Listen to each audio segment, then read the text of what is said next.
Good news! Central Americano MBBS just 34 lakhs. Columbus Central University. నమస్కారం, welcome to I dream. ధర్మ మార్గం with Vijitha కార్యక్రమానికి స్వాగతం.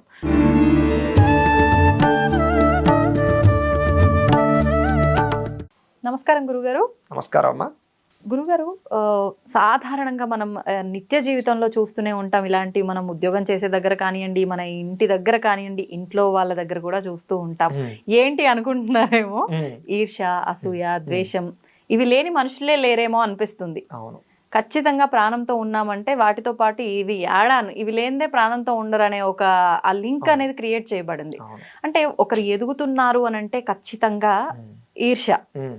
ఏంటి వీడు మొన్నటి వరకు ఇట్లా ఉన్నాడు, ఇప్పుడు ఇంత ఎలా ఎదిగిపోయాడు, ఈ ఆలోచన ఎక్కువైపోతుంది జనాల్లో.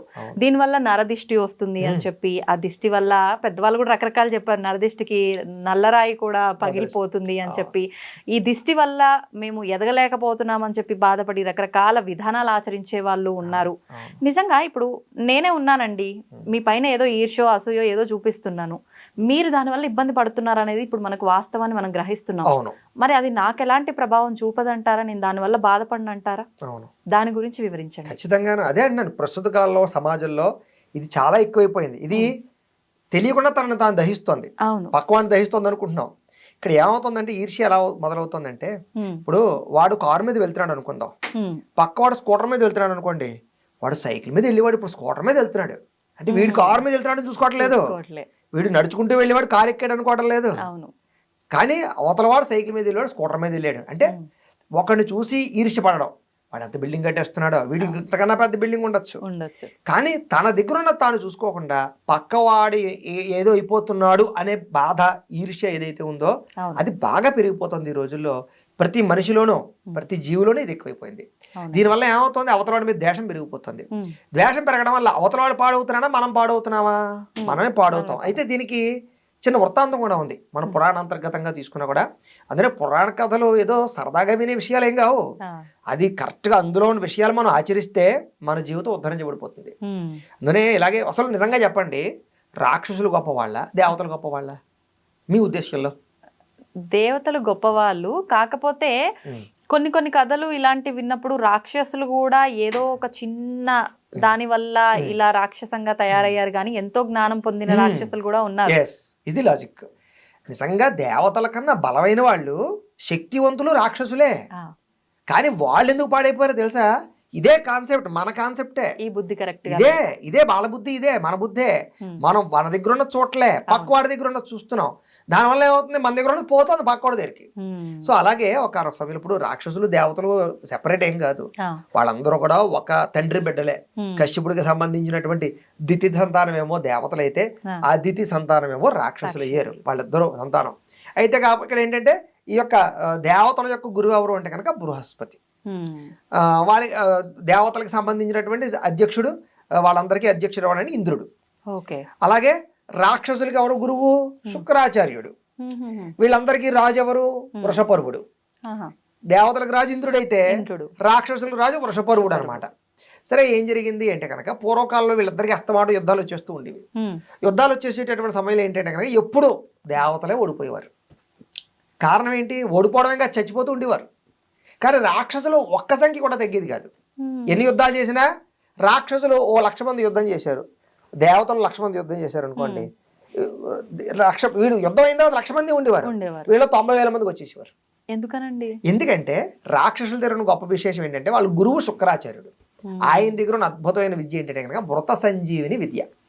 అంటే ఏంటి? ఆయన దగ్గర ఉన్న గొప్పతనం ఏంటంటే చచ్చిపోయిన వాళ్ళు బతికించేయగలడు ఆయన, శుక్రాచార్యుడు. సో ఆ విద్య ఉన్న కారణం చేత చచ్చిపోయిన రాక్షసులందరినీ బతికించేస్తుండేవాడు. దేవతలు యుద్ధానికి వచ్చారంటే చనిపోయేవారు, మిగతా వాళ్ళు వెనక్కి వెళ్ళిపోయారు. రాను రాను ఏమైందంటే దేవతల సంఖ్య తగ్గిపోతూ వచ్చింది. ఇంచేత చచ్చిపోతారు, వాళ్ళు బతకట్లేదు, వాళ్ళు మాత్రం ఎంతమంది అంతమంది ఉంటున్నారు. సరే, ఇలా కాదురా బాబు, ఎలాగైనా సరే ఆ మృత సంజీవిని విద్యను తెలుసుకురావాలి, లేకపోతే మనం అవ్వడం మిగలం అనుకున్నారు దేవతలు. అనుకుని ఏం చేశారంటే, ఇప్పుడు ఏదైనా ఒక విద్య నేర్చుకోవాలనుకోండి, శిష్యరకం చేయాలి. శిష్యరకం చేయాలంటే గురువు దగ్గరికి వెళ్ళాలి. ఇప్పుడు ఈ విద్య ఎక్కడ ఉంది? శుక్రాచార్యుడి దగ్గర ఉంది. ఆయన దగ్గరికి వెళ్ళి విద్య నేర్చుకోవాలంటే వాడు పడితే వాళ్ళు నేర్పుతాడా? శిష్యుడు పరీక్ష చేసి వాడు ఉత్తముడైతేనే నేర్పుతాడు. అలాంటి వాడు ఇప్పుడు దేవతల్లో ఎవరు అంటే అందరూ వెతికితే బృహస్పతి కొడుకు కచుడు ఆయన పేరు. ఖర్చు. ఆయన ఒక్కడ కనపడ్డాడు. కచుడు చాలా మంచివాడు, ధర్మాత్ముడు, చాలా సౌమ్యుడు, ఉత్తముడు, మంచి అద్భుతమైనటువంటి విద్యార్థి అనమాట. అంచేత వీడైతే కరెక్ట్, శుక్రాచార్యుడు పరీక్షించినా కూడా పరీక్షకి నగ్గగలడు. అంచేత ఈ కచుని పంపిద్దామని బృహస్పతి కొడుకైనటువంటి కచుడిని శుక్రాచార్యుడి దగ్గర పంపించారు. సాధారణంగా ఇప్పుడు శత్రువు తాలూకా గ్రూప్ వాడు మన దగ్గరికి వచ్చాడంటే మనం కూడా విభీషణులాగా పరీక్ష చేస్తాం కదా. ఖచ్చితంగా. అంచేత ఏరా బాబు నువ్వెందుకు వచ్చావు, ఏమి లేదు మీ దగ్గర శిష్యరకం చేద్దాం అంటే ఏదో వెన్నుపోటు పడవడానికి వచ్చి ఉంటారేమో అని ఖచ్చితంగా ఆలోచన చేస్తారు. అనుకుంటారు, అనుకోవాలి కూడా, అనుకోవాలి. కరెక్టే కదా లాజిక్, అవునవునండి. తప్పేం లేదు. అంతేగాని మృత సంజీవని విద్య కోసం నేనే వచ్చానని చెప్పలేదు. చెప్తే ఏమన్నాడు, అలాంటివి ఇక్కడ పప్పులు ఉడకో వెళ్ళిపోయి. అంటారు. అంచేది ఏంటి, శిష్యరకం చేయడానికి వచ్చాడు, విద్యలు నేర్చుకోవడానికి వచ్చాడు. అంటే ఎవరి దగ్గర విద్య నేర్చు వాళ్ళ దగ్గర, శుక్రాచార్యుడు సామాన్యుడు కాదు కదా, విద్య నేర్చుకోవడంలో తప్పులేదు. సరే అయితే నా దగ్గర శిష్యరకం చేయని చెప్పి శుక్రాచార్యుడు శిష్యరకం చేయించాడు. ఇలా కొంతకాలం శిష్యరకం చేశాడు, బ్రహ్మాండంగా ఉంది. అయితే ఈ లోపల ఏం జరిగిందంటే కనుక శుక్రాచార్యుడికి కూతురుంది, చాలా అందమైనటువంటి కూతురు. సరే ఆ కూతురు దేవయాని, అమ్మాయి పేరు దేవయాని, కూతురు పేరు. ఈ దేవయాని ఏం చేసేది, వన్ సైడ్ లో ఈ కచుడిని ప్రేమించేది, చాలా ఇష్టపడేది. సరే ఇతను మాత్రం ధర్మాత్ముడు, సౌమ్యుడు కదా, గురువు గారు కూతురు చెల్లెలతో సమానం. అంచేత ఇతను అటువంటి ఫీలింగ్స్ ఏమీ లేవు, ఏమీ పట్టించుకునేవాడు కాదు. అమ్మాయి చూసినా ఏం చేసినా సరే ఏం పట్టించుకునేవాడు కాదు. తన విద్య తన గోల తప్ప ఏం చేయలేదు. కానీ ఈ అమ్మాయి మాత్రం విపరీతంగా గాఢంగా ప్రేమించడం లేదా వ్యవస్థ చేయడం తండ్రి గమనించేశాడు. ఎవరు, శుక్రాచార్యుడు గమనించాడు. ఓహో నా కూతురికి కచుడు అంటే చాలా ఇష్టం అని అనుకున్నాడు. సరే ఇలా నడుస్తోంది. కొంతకాలం నడిచిన తర్వాత ఏం జరిగిందంటే కనుక, ఇలా కొంతకాలం నడిచేసరికి ఈ వీళ్ళ మధ్య ఎవరికి ఇప్పుడు ద్వేషం మొదలైందంటే కనుక, ఈ కచుడు ఉత్తమ విద్యార్థి అయిపోయాడు అక్కడ శుక్రాచార్యుడి దగ్గర. అయిపోయి అందులోనూ దేవయాని ఎప్పుడైతే కచుడిని ప్రేమించడం మొదలు పెట్టిందో ఇంకా విపరీతంగా వీళ్ళు కుళ్ళు బొద్దు మొదలైపోయింది రాక్షసులందరికీ కూడాను. అంటే ఈర్ష్య. అంటే వాడు ఉత్తముడు, వాడు ఏమీ చేయడానికి రాలేదు అక్కడ, ఏమీ చేయడం లేదు, తప్పు ఏమీ లేదు, అమ్మాయిని ఏమీ పట్టించుకోవడం లేదు, శిష్యరకమే చేస్తున్నాడు. కానీ వీళ్ళందరూ వీడిని గొప్పగా పొగిడేస్తున్నారు, వీడు గొప్పవాడైపోతున్నాడు. ఈర్ష్య మొదలైపోయి ఏం చేశారంటే వీడిని ఎలాగైనా చంపేయాలి అని పెట్టుకుని ఏం చేశారంటే చంపేయడమే. తీసుకెళ్లిపోయి వీళ్ళందరూ కూడా, రాక్షసులందరూ కూడాను ఒక చెట్టు కట్టేసి శుభ్రంగా చంపేశారు. చంపేస్తే ఈ విషయం దేవయానికి తెలిసింది. తెలిసి వెంటనే తండ్రి దగ్గరికి వెళ్ళి, ఇలా కచుడు ఇంకా రాలేదు ఇంటికి, ఏమైపోయిందో తెలియదంటే ఆయన దివ్య దృష్టితో చూసేసరికి వీళ్ళు చేసిన పని తెలిసింది, రాక్షసులు చేసిన పని. సరే చనిపోవడం అనేది మనకు పెద్ద విషయం కానీ రాక్షసులు పెద్ద విషయం కాదు. శుక్రాచార్యుడికి ఎలాగ విద్య ఉంది కాబట్టి తను కూతురు ఇష్టపడుతోంది ఒకటి, ఆ విషయం తెలుసు కదా. అని చేత కూతురు బాధపడుతుందని చెప్పి ఏం చేశాడంటే మళ్ళీ మృత సంజీవిని విద్యను ఉపయోగించి కచుడిని బతికించేశాడు. సరే బతికేసి వచ్చేసాడు మళ్ళీ. సరే వీళ్ళు బుద్ధి తెచ్చుకుంటారేమో అనుకున్నాడు. వీళ్ళు ఈ కుళ్ళు కుతంత్రం మానరు కదా, రాక్షసులు అంటేనే అంత. ఇంకా ఈర్ష్య పెరిగిపోయింది. అమ్మ చనిపోయినా సరే బతికించే అంత ఇంట్రెస్ట్ పెంచేసుకున్నారు వీళ్ళిద్దరూ కూడాను. ఎలాగైనా వీళ్ళని దూరం ఎలాగైనా నాశనం చేసేయాలి అని చేత ఏం చేశారంటే గురువు కూడా వెనుబడి పడుతుందని ప్రయత్నం చేశారు. ఏం చేశారంటే వీడిని తీసుకెళ్లి మళ్ళీ కచుడిని దూరంగా తీసుకెళ్లి శుభ్రంగా ఈసారి చంపేసి శవాన్ని వదిలేశారంటే మళ్ళీ బతికించేస్తున్నాడు గురువు గారు. అయితే కాయలు చేద్దామని చెప్పి శుభ్రంగా కాయలు చేశారు. కాయలు చేసి బూడిద ఉంటుంది కదా, బూడిదనంతటినీ కలిపి మద్యపానంలో కలిపేశారు, సురాపానంలోకి. ఇక్కడ శుక్రాచార్యుడికి ఏంటి ప్రీతి, మద్యం అంటే బాగా ప్రీతి శుక్రాచార్యుడికి. అంచేత మద్యం లోల్యుడైన మందు చూస్తే ఆగడం. అందుచేత ఈ మధ్యలో కలిపేసి ఇచ్చేస్తే అది ఏమిటని చూడకుండా తాగేస్తాడు ఈయన. కాబట్టి ఈ బూడిద శుభ్రంగా అందులో కలిపేసి ఇచ్చేద్దామని శుభ్రంగా అందులో కలిపేసి ఇచ్చేసారు. కారణం ఏంటి, తాగేశారు అనుకోండి లోపల పోతాడు. ఇప్పుడు వాడిని బతికిస్తే చచ్చిపోయి శుక్రాచార్యుడు చేత చీల్చుకు రావాలి. ఇట అట మంచి పగడ్బందీ ప్లాన్ ఇది. అని చేత రాక్షసులు తెలివి ఉపయోగించి ఎలాగైనా వీడిని ఇంకా గురువు తలుచుకున్నా బతికించలేకుండా ఇరికించేయాలి, ఇద్దరికి బుద్ధి వచ్చేలా చేయాలని ఏం చేశాడంటే బూడిదని చేసేసి మధ్య వాళ్ళు కలిపేసి ఇచ్చేస్తే ఆయన శుభ్రంగా తాగేశాడు. తాగేస్తే ఈ విషయం మళ్ళీ శుక్రాచార్యుడు తెలిసింది. తాగిన తర్వాత కూడా ఇప్పుడు శుక్రాచార్యుడి పరిస్థితి ఏమిటి, ఇప్పుడు కనుక మళ్ళీ వాడిని బతికిస్తే ఈయన చచ్చిపోతాడు. ఎవరు, శుక్రాచార్యుడు చనిపోతాడు. శుక్రాచార్యుడు బతికించకపోతే కూతురేమో బాధపడుతోంది. ఇప్పుడు ఎలాగా, ఇప్పుడు ఈయనకున్న సొల్యూషన్ ఏంటంటే కనుక ఈ విద్యను ఎవరికైనా ఇవ్వాలి. ఎవరికి ఇవ్వాలి, ఇప్పుడు రాక్షసులకు ఇచ్చామంటే స్వార్థాన్ని దుర్వినియోగం అయిపోతుంది.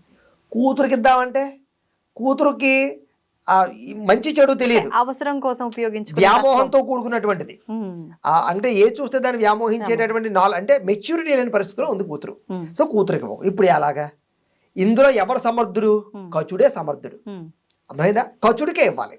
కానీ ఎలా? కానీ అదే చెప్తున్నాను, ఇప్పుడు లాజిక్ వినండి కదా. ఆ, ఇప్పుడు కచుడిని బతికిస్తే ఆ, కచుడు బతికి బయటకు వచ్చేస్తాడు, నీ చచ్చిపోతాను. కచుడు ఇప్పుడు కచుడి దగ్గర ఇప్పుడు ఈ విద్య ఉంది కాబట్టి కచుడు ఉత్తముడు కాబట్టి నన్ను బతికిస్తాడు. ఓకే, అర్థమైందా? అర్థమైంది. ఆ లాజిక్ తోటి ఏం చేశాడు, వీళ్ళెవ్వరికీ విద్య ఇవ్వకుండా, రాక్షసులెవ్వరికి కూతురు కూడా ఈ విద్య ఇవ్వకుండా ఆ, లోపల ఉన్న కచుడికి ఆ మృత సంజీవిని విద్యని బతికించి ఉపదేశం చేశాడు. ఓకే. వెంటనే కచుడు చీల్చుకుని వచ్చిన తర్వాత మళ్ళీ గురువుగారైనటువంటి శుక్రాచార్యుని బతికించి ఆ యొక్క మృత సంజీవిని నుంచి బయటికెళ్ళి దేవతలకు ఇచ్చాడు. ఉమ్, అంటే ఈ ఈ ఈ దీనివల్ల ఎవరు పాడయ్యారు? ఈర్ష్యాద్వేషం వల్ల. రాక్షసులు ఆ మృత సంజీవిని విద్య దేవతలకు రావడం వల్ల ఏం జరిగింది, ఆ విద్యతోటి వాళ్ళు రాక్షసుల మీద యుద్ధం చేసి రాక్షసులందరూ సంహారం చేశారు. ఉమ్. సో ఇక్కడ దేని వల్ల ఎవరు పాడయ్యారు? శుక్రాచార్యులు ఎట్లాగో వీళ్ళు చేసిన దుర్మార్గపు ఆలోచనలకు ఆయన మళ్ళీ వీళ్ళ దగ్గర అది ప్రయత్నించారు.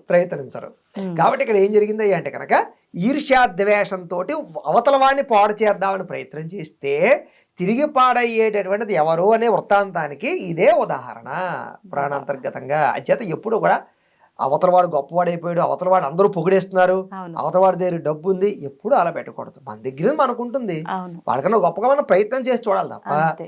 అవతల వాడిని నాశనం అయిపోవాలి ఎప్పుడు కోరుకోకూడదు. ఉమ్. కోరుకున్నావా నీ పతనం అక్కడే మొదలవుతుంది. చేత ఇలా పన్నాగాలు పండుతాం మనం. అంతే, ఈ పన్నాగాలు మనకు తెలియకుండానే స్వయంకృత అపరాధాలు చేసేసి అవును, మన నెత్తి మీద మనమే రాయి పెట్టుకుంటాం. వాస్తవం అండి. అంచేత ఈ ఈర్ష్యాద్వేషాలు అనేవి ఎంత తగ్గించుకుంటే అంత హ్యాపీగా మనం బతుకుతాం, అంతే. పక్క వాళ్ళతో అంత హ్యాపీగా ఉంటాం, సఖ్యతగా ఉంటాం.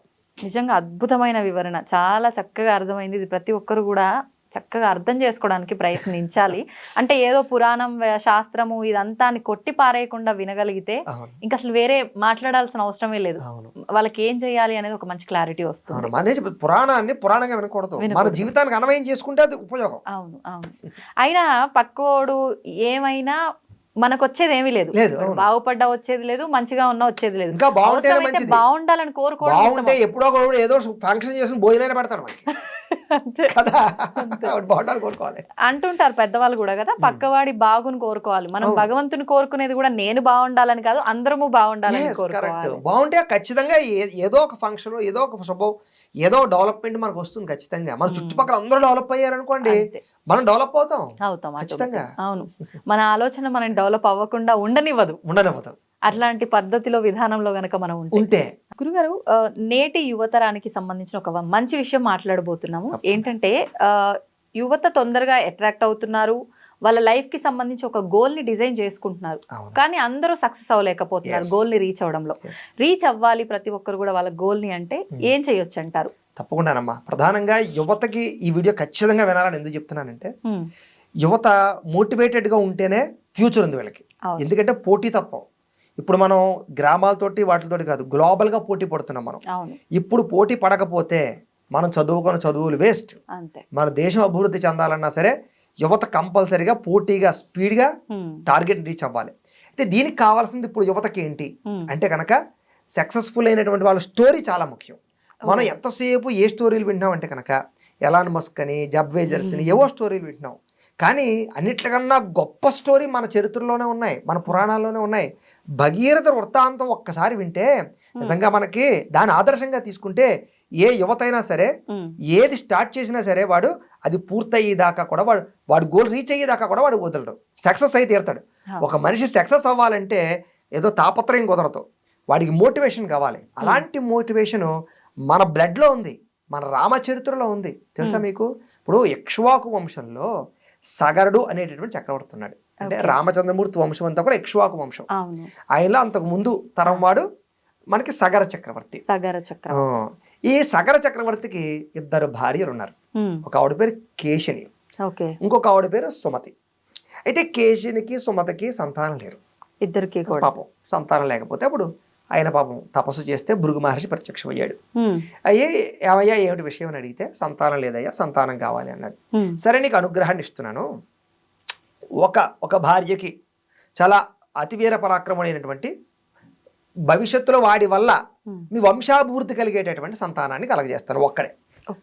ఇంకొక భార్యకి మనకి అనేక మంది సంతానం, అనేక బహు సంతానాన్ని కలగజేస్తాను, 60,000 మంది సంతానాన్ని కలగజేస్తాను. కాబట్టి ఈ రెండిట్లో నీకు ఏం కావాలి అని అడిగాడు. సరే అయితే తప్పకుండా ఒక భార్యకు ఒక వరం, ఒక భార్యకు ఒక వరం అని చెప్పేసి అడిగారు. సరే కేశునికి ఏమో ఒకడు పరాక్రమవంతుడు, ఇంకొక భార్యకి ఏమో పిండం అనేక రకాల 60,000 ముక్కలై 60,000 మంది పుట్టారు సుమతికి. వాళ్ళ పేరు సగరులు. ఈయన పేరేమో అంశుమంతుడు, అసమంజసుడు అనేటటువంటి వాడు కేశుని యొక్క కొడుకు. వీళ్ళందరూ సగరులు 60,000 మంది పుట్టారు. సరే పుట్టిన తర్వాత సగరులు బాగానే నడుస్తుంది, వాళ్ళందరూ వ్యవస్థ నడుస్తుంది. కానీ ఇక్కడ అసమంజసుడు అనేవాడు ఉన్నాడు చూసారా, కేశుని యొక్క కొడుకు. వాడు ఏంటంటే పెరుగుతున్నాడు, పెద్ద అవుతున్నాడు, కానీ సైకలాజికల్ డిజార్డర్లో ఏరేవాడు. అంటే చూడండి, పిచ్చి పిచ్చిగా బిహేవ్ చేయడం, అందరినీ కొట్టడం, తిట్టడం, చెడు స్నేహితులు, వ్యసనాలు, ఎలా పడితే అలా ఉంటున్నాడు అనమాట వాడు. అంటే ఇంక వాడిని తట్టుకునే పరిస్థితి లేదు అసలు రాజ్యంలో, అంత చెడ్డ పేరు వచ్చేసింది. బాబా ఇలాంటి వాడు రాజ్యంలో ఉండకూడదరా అని చెప్పి ఏం చేశారంటే ఆఖరికి, బాబా ఇలాంటి వాడు చాలా ప్రమాదం, ఈయన ఎలాగైనా మార్చాలనుకుని ఏం చేశారంటే, పెళ్ళి అయితే కొంతమంది మారుతారు కదా, అయితే వీడికి పెళ్లి చేద్దాం, వచ్చిన భార్య అయినా మారుస్తుందేమో అని చెప్పి, బాధ్యత వస్తుందేమో అని చెప్పేసి వీడి పెళ్లి చేశారు. అసమంజుడికి పెళ్లి చేస్తే వివాహం అయ్యింది. వివాహం అయిన తర్వాత సంతానం కూడా కన్నాడు. కనినా కూడా వీడు మారటం లేదు. ఏం చేయాలి అని చేత వీడిని ఇంక ఇక్కడ ఉంచకూడదు అని రాజ్య బహిష్కరణ చేశారు. ఈ అసమంజసుడు రాజ్యం వేసి బయటికి వెళ్ళిపోయాడు. ఈయన పుట్టిన పిల్లాడి పేరు అంశుమంతుడు. అసమంజసుడు యొక్క కొడుకు పేరు అంశుమంతుడు అనమాట. చాలా బుద్ధిమంతుడు, వాళ్ళ తండ్రిలా కాదు, బుద్ధిమంతుడు, చెప్పిన మాట వింటున్నాడు, పద్ధతిగా పెరిగాడు, సంస్కారవంతుడు, ధైర్యవంతుడు, చాలా బుద్ధిమంతుడు, చాలా గొప్పవాడు పెరిగాడు. సరే ఇలా జరిగిన తర్వాత కొంతకాలానికి సగర చక్రవర్తికి అశ్వమేధ యాగం చేయాలనుకున్నాడు. అశ్వమేధ యాగం చేయాలంటే ఒక యాగాశ్వాన్ని, గుర్రాన్ని వదులుతారు. అది ఏం చేస్తుందంటే అన్ని యొక్క గ్రామాలు తిరుగుతుంది, అది అన్ని రాజ్యాలు తిరుగుతుంది. సో దాని కాన్సెప్ట్ ఏంటంటే ఆ గ్రామాలు తిరిగేటటువంటి సమయంలో, రాజ్యాలు తిరిగే సమయంలో ఎవరో గుర్రాన్ని ఆపకూడదు, గుర్రం ఆపకుండా వదిలేయాలి. వదిలేసి సామంతులు అయిపోవాలి. లేదు సామంతులు అవడం ఇష్టం లేదు, స్నేహం చేయడం ఇష్టం లేదు అనుకోండి, గుర్రాన్ని ఆపాలి. ఆపితే వాళ్ళు వీళ్ళు యుద్ధం చేసుకుని యుద్ధంలో నగ్గి మళ్ళీ కంటిన్యూ చేయాలి, ఆ అశ్వాన్ని వదిలి పెట్టాలి. సరే ఈ కాన్సెప్ట్ అనమాట అశ్వమేధయాగం అంటే. సరే ఇలాగ గుర్రం తిరుగుతూ ఉంది.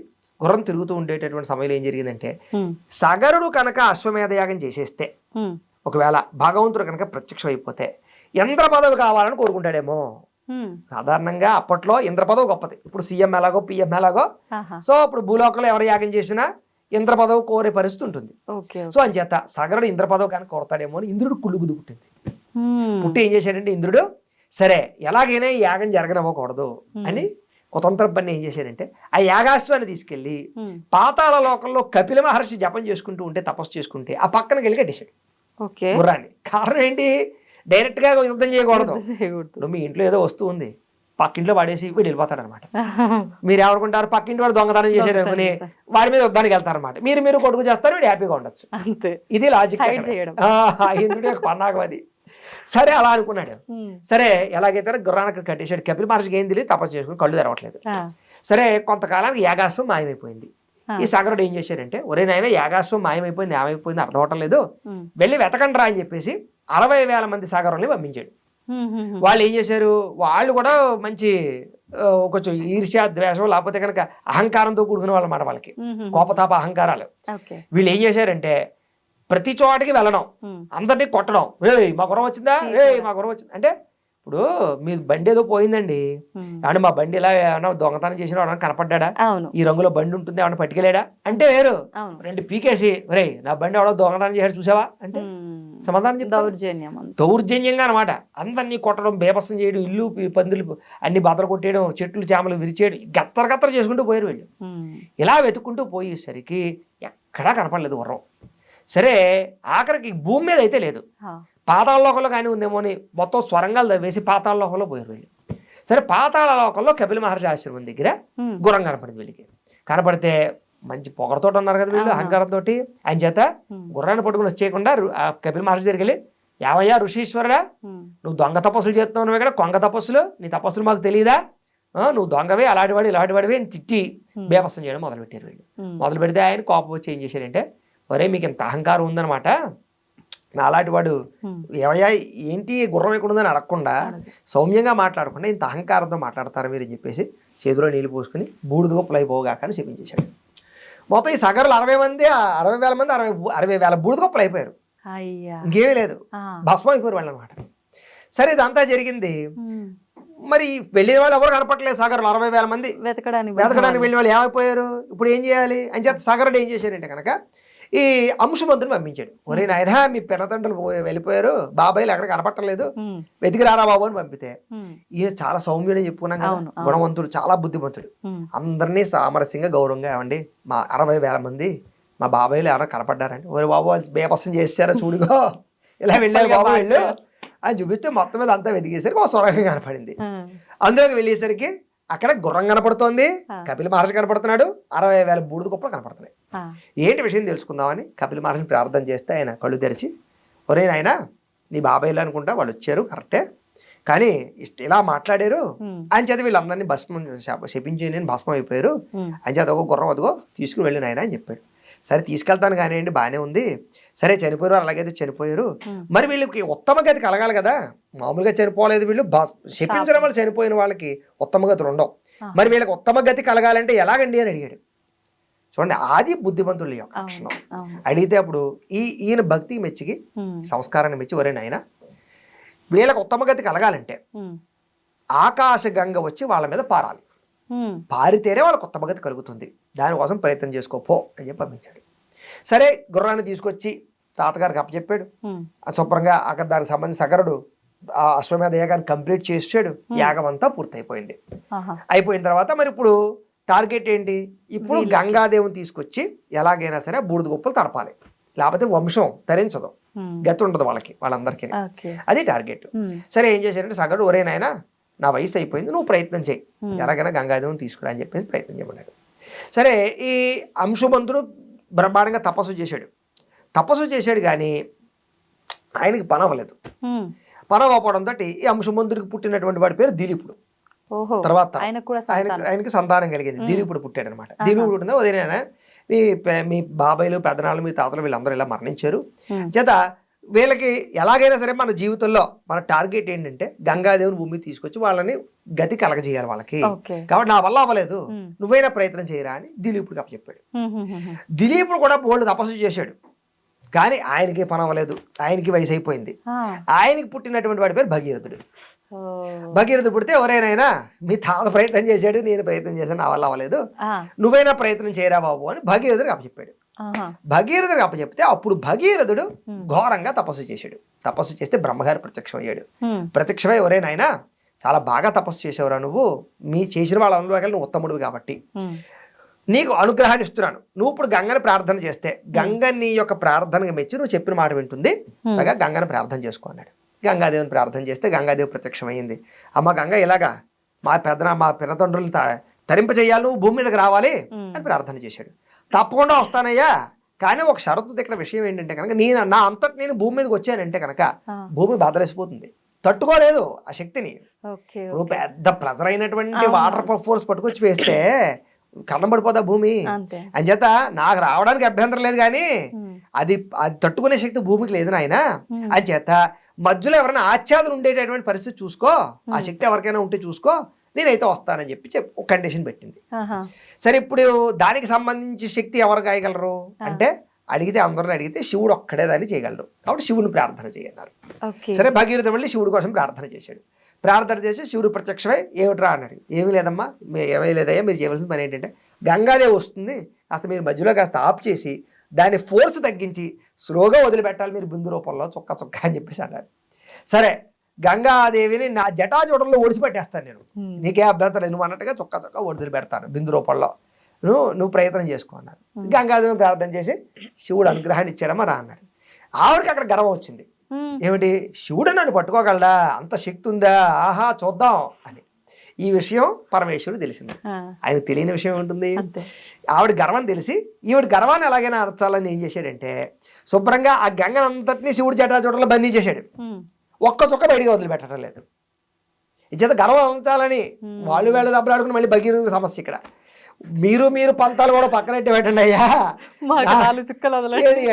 ఎంతో తపస్సు చేసి నేను ఆవిడ్ని మెప్పించుకోగలిగాను, నిన్ను మెప్పించుకోగలిగాను, ఇప్పుడు మీరు దెబ్బలాడుకుని గంగను వదలకపోతే ఇంత ప్రయత్నం వృధా, దయచేసి బాగా కాస్త వదిలిపెట్టవయ్యా అని ప్రార్థన చేస్తే అప్పుడు ఈశ్వరుడు ఆ గంగాదేవిని వదిలిపెట్టాడు.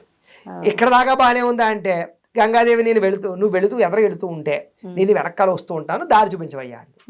సరే ఈ దారి చూపించే క్రమంలో వెళ్తూ ఉంటే కనుక కొంత దూరం వెళ్ళేసరికి జహ్ను మహర్షి తపస్సు చేసుకునే ప్రాంతానికి వెళ్ళి పాప ఆయన పక్క నుంచి వెళ్తున్నాడు. ఈయన ఈవిడికేముంది, ఫాలో అయిపోవడమే. గంగాదేవి నదీ ప్రవాహం ఎంత మామూలు నది అనుకున్నారండి.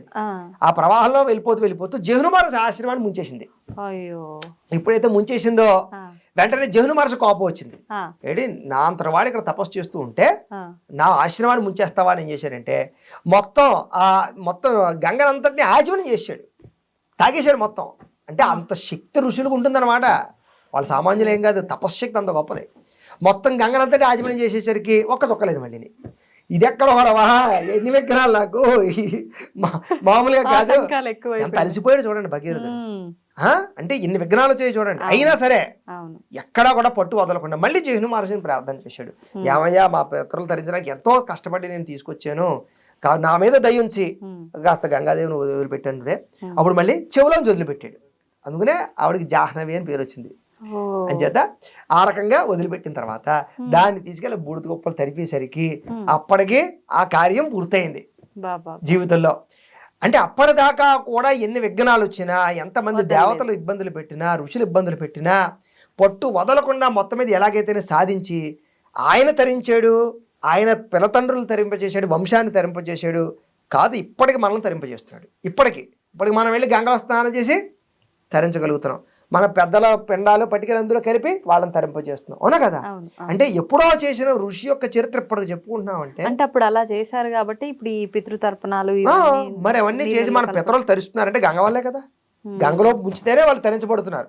కారణం ఏంటి? భగీరథుడు వాళ్ళ పితరులను తరింపజాన్ని చేసినటువంటి గంగ ఈ రోజు మన పితరులను కూడా తరింపజేస్తుంది, మన తాత ముత్తాతలను కూడా తరింపజేస్తుంది. అంటే ఇక్కడ భగీరథుడు ఎంత గొప్పగా ఎన్ని విఘ్నాలు వచ్చినా కార్యం పట్టు వదలకుండా ఎలాగైతే సాధించాడో మన జీవితంలో కూడా ఏ పని ప్రారంభం చేసినా ఖచ్చితంగా విఘ్నాలు వస్తాయి. అద్భుతం అండి నిజంగా. అంటే ప్రతి ఒక్కరు ఏదైనా అది ఇంకా ఎన్ని ఆటంకాలు వచ్చినా వదలొద్దు, సాధించాలి. అంటే భగీరథుడు వృత్తాంతం వినాలి. కాబట్టి దానికి దైవ బలం కూడా కావాలి. మనం చేసే పని చేసేస్తున్నాం, మొండిగా చేసేయడం కుదరదు. దైవ బలంతో కూడుకున్నటువంటి ప్రయత్నం ఏదైతే ఉందో కాబట్టే అది ఆయనకి ఉపయోగపడింది, ఇప్పటికీ మనకు ఉపయోగపడుతుంది దైవ బలం వల్ల. నాకే అనుకుంటే కాబట్టి ఇప్పుడు ఈ యూత్ కూడా ఈ కథ వినడం వల్ల మీరు తెలుసుకోవాల్సింది ఏంటి, అప్పుడెప్పుడో భగీరథుడు చేయడం కాదు, మీ జీవితంలో అది ఏంటి. మీరు కంపెనీ పెట్టినా, ఫ్యాక్టరీ పెట్టినా, ఇండస్ట్రీని పెట్టినా దాన్ని ఆదర్శంగా తీసుకుని విఘ్నాలు వస్తాయి, సమస్యలు వచ్చి తీరతాయి, ప్రతి ఒక్కళ్ళు అడ్డెడతారు. కానీ వాళ్ళని మెప్పించి దాన్ని దాటుకుని దాన్ని సక్సెస్ చేసేదాకా మీ లైఫ్ గోల్ అది. మీరు సాధించలేరా, మీ కొడుకు అప్పచెప్పండి బాధ్యత. వరే కంపెనీ పెట్టాను రా, నేను అనుకున్న టార్గెట్ రీచ్ అవ్వలేకపోయాను, నువ్వు చెయ్యి పని. లేదండి అలాగే ఎలాగైనా సరే ఆ ఫీల్డ్ లో వాళ్ళ వంశం వృద్ధిలోకి వెళ్ళిపోవాలంతే. ఇప్పుడు టాటా వాళ్ళు ఎలా అయితే స్థాయిలోకి వెళ్ళిపోయారు, అది భగీరథ ఆదర్శమే మనం ఇలా చెప్పుకోవచ్చు.